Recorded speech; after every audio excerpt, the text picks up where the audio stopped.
Hi, I'm Mark Olives, and today I'm going to talk to you about why cracking your back can actually decrease the pain in your back. And it's usually not because of the reason that people think. A lot of people think if I crack my back, it's causing the bones to go back into place, or disc is sliding back into position, or something like that. That's actually not the case at all. The fact is, your joints in your back are no different than the joints in your hands. You can look at your hand, and you can crack your knuckle. I can't crack my knuckles, but if I could crack my knuckles, you'd see before and after, this joint looks exactly the same. Did this bone slide in or out of place? No. Is it in a new place after it's done? No.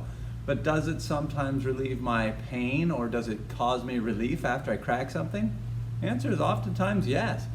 Well, what happens is when you crack a joint, whether it's in your back or in your fingers, you're pulling the bones apart. And what that does is it stretches the tissues that are connecting the adjacent bones.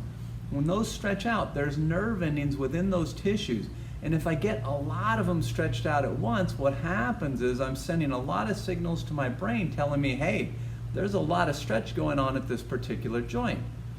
As a protective response, your body is designed to relax under those circumstances. So it causes the muscles adjacent to this joint to relax. Well, what's that provide? It provides you relief. It makes things feel better after you've cracked something because the muscles are now relaxed. There's less compression on the joint because those muscles aren't pulling the bones together, so you feel better. And if you had a tissue that was pinched in there, or a disc that was sensitive, or a number of things, this can cause relief.